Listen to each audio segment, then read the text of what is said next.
it was supposed to be the best night of their lives. The kind of party every student dreams of, lavish, exclusive, full of the kind of excitement that promises to make memories worth talking about for years. But for Ada, Chidi, and Kunle, what started as an innocent escape from the stress of exams quickly spiraled into a nightmare they couldn't escape from. As they walked into the opulent mansion, they had no idea that their lives were about to take a dark turn. No one could have known that behind the glittering champagne flutes, the music, and the laughter, there was a sinister plot unfolding. A plot that would bind them in chains of fear, and worse, would see them offered as sacrifices in a blood-curdling ritual to appease the dark gods of the Yahoo Boys. By the time the first scream echoed through the mansion's grand halls, it was already too late.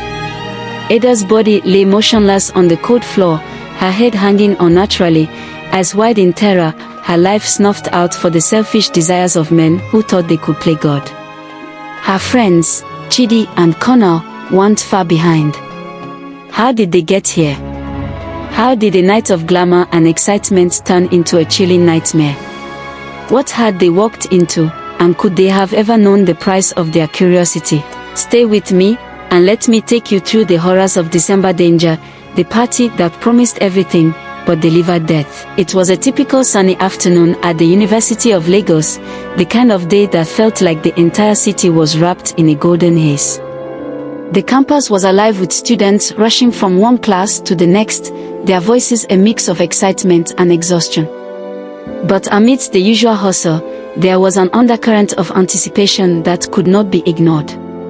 "Have you heard?" Chidi asked, leaning over to his friend Kunle, his voice low but full of excitement. "There's this big party tonight. You know, the one everyone's talking about." Kunle, who was always a bit more cautious than the others, raised an eyebrow. "Which one?" Chidi grinned, pulling out his phone and showing Kunle a flyer that had been circulating all over campus. The words, "Exclusive Party hosted by Deji, VIP only, dressed to impress," were splashed across the image in bold, flashy letters. There was a picture of Deji himself, flamboyant, smiling, with a glass of champagne in hand. "Deji's throwing the party," Kunle said, his voice laced with skepticism. "I don't know, Chidi.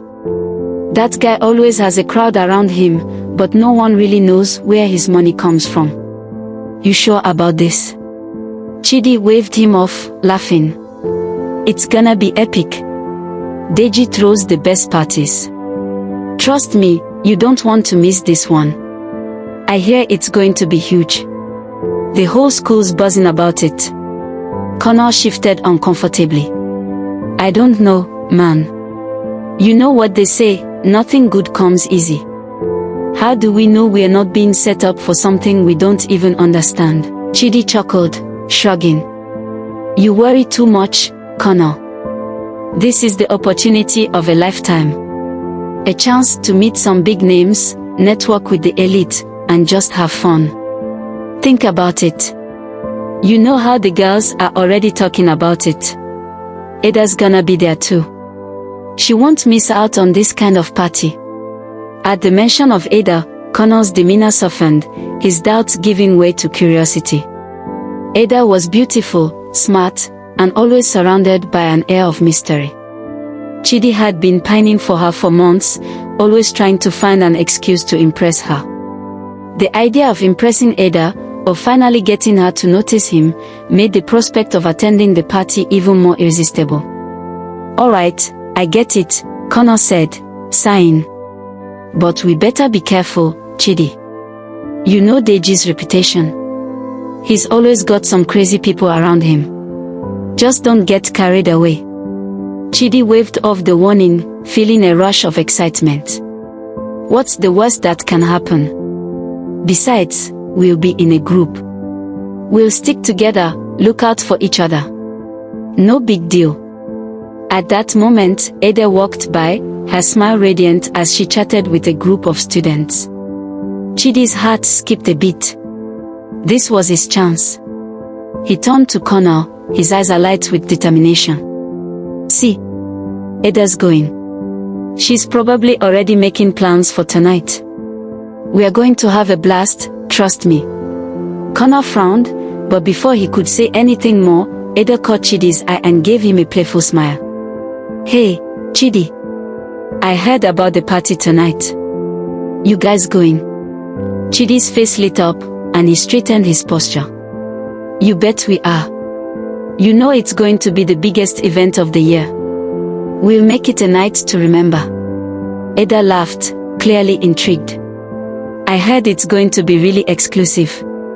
I hope they don't turn us away at the door. Connor rolled his eyes but couldn't help but smile at the friendly banter between the two. Don't worry, Eda. We'll make sure we get in. Nobody's stopping us tonight. Eda nodded, her expression turning more thoughtful. I don't know, though. I've heard some rumors about Deji's parties. Some people say they are a little strange. Like, there's something more to them than just fun. Connor's eyes widened slightly at Eda's comment, but Chidi, ever the optimist, dismissed it with a laugh. It's just rumors, Eda. Don't listen to them.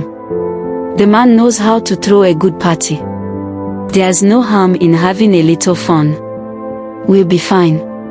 Eda looked at them for a moment, then smiled again, a twinkle in her eyes. Alright, then. I'll see you guys there.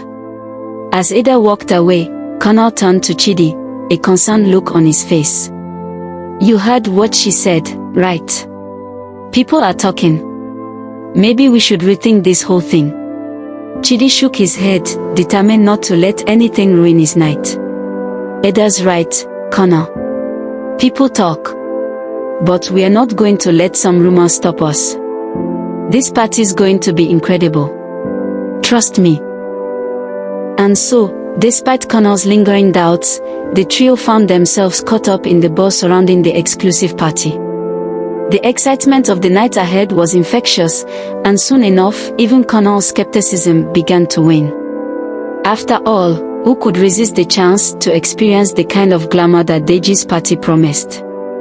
But in the back of Connor's mind, the unease remained, growing with every passing hour. Something about Deji, about the way everything about the party seemed just a little too perfect, didn't sit right with him. But it was too late to back out now. The evening arrived in a burst of glittering lights and the hum of excitement.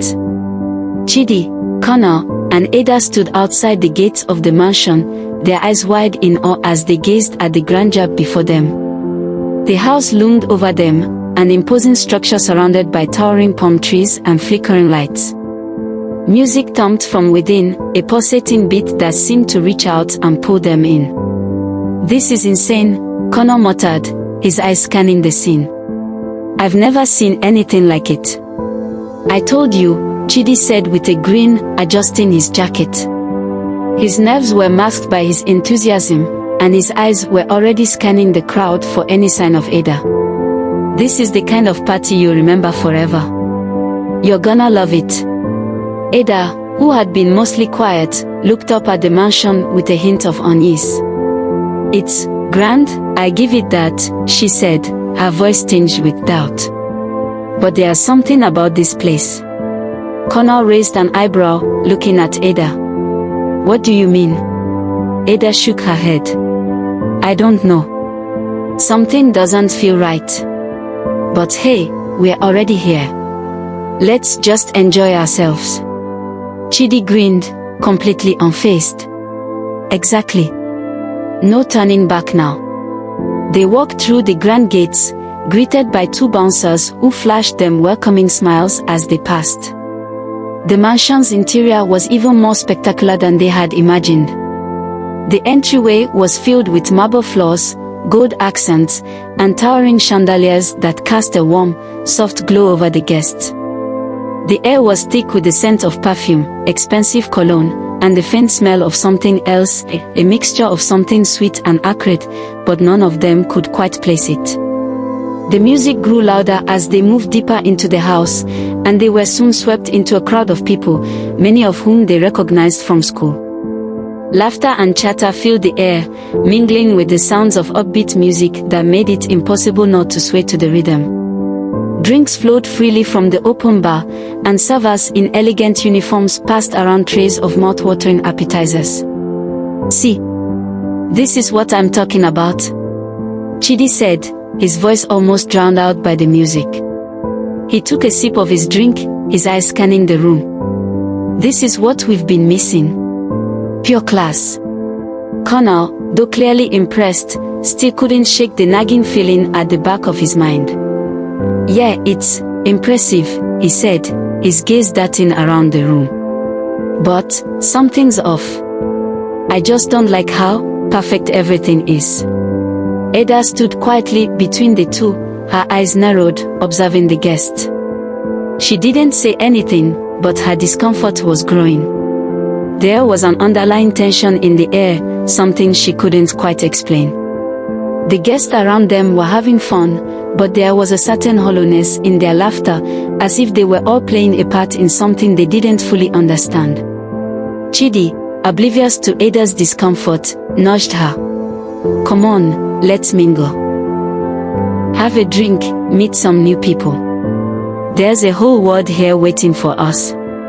Ada nodded reluctantly, following Chidi and Connor as they made their way further into the party. As they moved through the crowd, they finally spotted Deji, the host. He was easy to spot, dressed in a sleek, tailored suit, with his signature white grin plastered across his face. He was surrounded by a group of stunning women, all laughing and clinging to his every word. It was clear that Deji was the center of attention. "Chidi!" Deji shouted, his voice carrying across the room as he caught sight of them. "You made it. I was hoping to see you tonight." Chidi smiled, his chest puffing out in pride. "Of course, Deji. You know I wouldn't miss it." Connor, still feeling uneasy, exchanged a glance with Ada. Deji's smile seemed a little too wide, and the way he looked at Chidi, at all of them, felt a little off. But before he could say anything, Deji clapped him on the back. "Let's get you all settled in," Deji said, leading them toward the bar. "Drinks on me. And don't worry, the fun's just getting started." As Deji walked away, Ada's gaze lingered on him for a moment longer than necessary. Something in the way he interacted with the crowd, the way his eyes gleamed, made her skin crawl. She couldn't put her finger on it, but there was something dark beneath his charming exterior. Chidi, however, was lost in the revelry of the moment. He quickly grabbed another drink and joined Deji and a few others in a spirited conversation. Connor followed, still unsure, but trying to blend in. Ada, on the other hand, felt like she was watching everything from a distance, her senses heightened. She caught a glimpse of a man in the corner of the room, standing apart from the crowd. His eyes seemed to follow her as she moved. He had a sharp, calculating look, his expression unreadable. She quickly looked away, pushing the thought from her mind. Hours passed in a blur of drinks, laughter, and loud music. The party raged on, but as the night deepened, something about the atmosphere began to shift. It was subtle at first, small things that didn't quite make sense.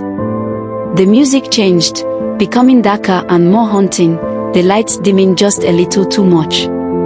The guests, who had once been full of energy, now seemed empty, their faces drained of excitement, their eyes distant. Ada couldn't shake the feeling that they were being watched, studied. She glanced over at Connor, who was standing near the door, his eyes darting around nervously. "Connor," she whispered, her voice barely audible over the music. "Something's not right." Connor nodded slowly, his face tense. "I've been thinking the same thing. But I don't know what it is. We need to stick together, Ada." Before they could discuss further, Deji reappeared, a wide grin on his face. Hey. The night is still young, and we are about to take it to the next level. Get ready for the main event, my friends." As he spoke, a chill ran down Ada's spine. She didn't know what he meant by the main event, but she felt an overwhelming sense of dread. She exchanged a look with Connor, who was visibly on edge. "This isn't just a party," Ada murmured under her breath. Connor's face darkened. "No, it's not. And I have a bad feeling about this." But it was too late. The atmosphere was about to take a turn, and there was no turning back. The night had shifted. What was once an electrifying atmosphere, filled with laughter and chatter, now felt suffocating. Ada could feel her heart racing in her chest as the music became more distorted, the bass vibrating through her bones. The guests, who had once been so lively, now seemed like hollow shells, their eyes glazed over, their movements slow and deliberate. The laughter, once so carefree, now sounded strained and unnatural. "Something's wrong," Connor whispered, his voice tight with fear. "This is not just a party anymore." Ada nodded, her throat dry as she looked around at the guests. They no longer seemed like students or partygoers, but rather like people under a strange, heavy spell. The lights dimmed further, casting long shadows across the room. The chandeliers flickered, and the eerie music, once upbeat and celebratory, now played a haunting melody, as if it were beckoning them into a darker place. Deji appeared in the center of the room once more, his smile wide, but this time, it looked more like a grin, unsettling, predatory. His eyes shone with an unnatural gleam, his face almost glowing in the dim light. The guests stood around him, all of them eerily silent, as though waiting for something. "Gather around, everyone," Deji called out, his voice too loud, echoing through the house. "The time has come to elevate our spirits, to honor our gods and ensure that wealth and success will always be ours." Ada felt her pulse quicken. "Gods," she whispered, her voice trembling. "What is he talking about?" Connor's hand tightened around her wrist, his eyes wide with fear. This isn't just a party. We need to get out of here. Now." But before they could move, the door slammed shut, the sound echoing through the room. Ada's breath itched in her throat as she realized they were trapped. Deji's smile deepened, and he raised a hand, signaling for the room to quiet down. The guests, their faces expressionless, obeyed instantly. The air grew heavy, thick with an oppressive energy. The atmosphere was no longer festive, it was sinister. "We have gathered here tonight," Deji continued, his voice laced with a kind of reverence, "to offer up those chosen by fate. To honor the forces that give us power and wealth." Ada's heart sank. The look in his eyes was no longer playful or flirtatious. It was cold, filled with malice and dark intent. "Chosen by fate," Connor echoed, his voice barely audible as he gripped Ada's hand tighter. "Ada. Chidi, do you think we're—" Before Connor could finish his sentence, Deji turned to the group of men standing by the walls, their faces hidden in shadow. They moved with a swift, terrifying precision, surrounding the trio and a few other students who had innocently wandered too far into the mansion. "No!" Chidi suddenly shouted, his voice cracking with panic. "This is crazy. You promised us a party. We were just here to have fun." But Deji only smiled, the smile now sickeningly sweet, like a predator enjoying its prey struggle. "You were never meant to just have fun, Chidi," he said calmly. "You were all brought here for a much greater purpose." Ada could feel the blood drain from her face as the realization hit her like a ton of bricks. They weren't here to dance and drink. They weren't here to escape their studies or enjoy a few hours of freedom. They were here as sacrifices, chosen to satisfy the dark desires of a group of men who worshipped gods of greed and power. Yahoo Boys. The room seemed to close in on them, the walls pressing against their chests as they were pulled towards the center of the room. A circle had formed, the guests now arranged in a twisted assembly around a strange altar that hadn't been there before. "No! No, no, no!" Chidi screamed, trying to pull away, but the men held him firmly in place. "This isn't happening. This can't be real." Deji's face twisted into a cruel sneer. "It's too late for that. You're already here, and now you will fulfill your purpose. Your blood will ensure that we are blessed. You will give us the power to continue." Ada's stomach turned as she watched the ritual unfold before her.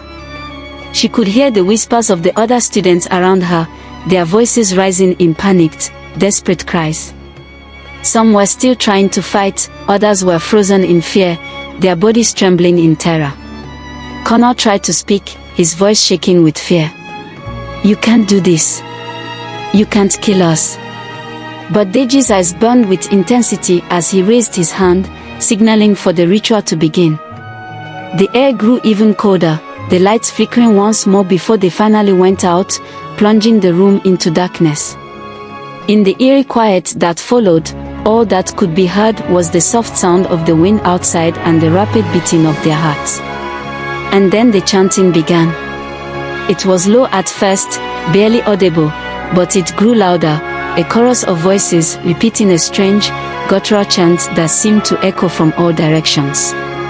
Ada's eyes darted around the room, trying to find some way out, but it was no use. The guests had formed a tight ring, and the men who had surrounded them now stood in place, blocking their only escape. Deji raised his arms, and the ritual began in earnest. One by one, the students were pulled forward, their limbs bound, their screams silenced by the chilling, oppressive atmosphere. Ada tried to fight, to scream, but her voice was swallowed by the dark energy that seemed to consume the room. And then it happened. A sharp, agonizing pain shot through Ada's body, and she gasped, her breath coming in short, desperate bursts. She felt the cold steel of a blade against her skin, her blood rushing in her ears as the ritual continued. Her body went numb, and all she could hear was the haunting chant and the frantic cries of her friends. The last thing she saw before everything went black was Chidi's face. His eyes wide with horror, his mouth frozen in a scream that never reached her ears. The night had ended in a way none of them could have ever imagined. What had started as an innocent escape from the pressures of university life had turned into a nightmare, one that not only stole their lives but also stripped away any illusion of safety in the world they knew. The sun had long since risen, but the echoes of that dark night lingered. Ada, Chidi, and Connor, along with countless others, had fallen victim to a chilling and evil ritual orchestrated by men who hid behind the veil of wealth and glamour, men who had sold their souls for power. They were no longer just names in a story, they were warnings. Their fate, the gruesome end that befell them, should serve as a stark reminder to everyone who still believes in the allure of extravagant parties and the promise of excitement that comes with them. As the holidays approached, the city of Lagos buzzed with the usual festive energy. Streets lit up with lights, shops were filled with customers rushing to get their last-minute gifts, and the air was thick with the kind of holiday joy that made people forget the dangers lurking around every corner. But lurking in the shadows were the very people who had orchestrated the nightmare, the Yahoo Boys, ready to prey on the next group of naive students looking for a good time. And this was the December period, when everything could go wrong in the blink of an eye. The warning couldn't be more urgent.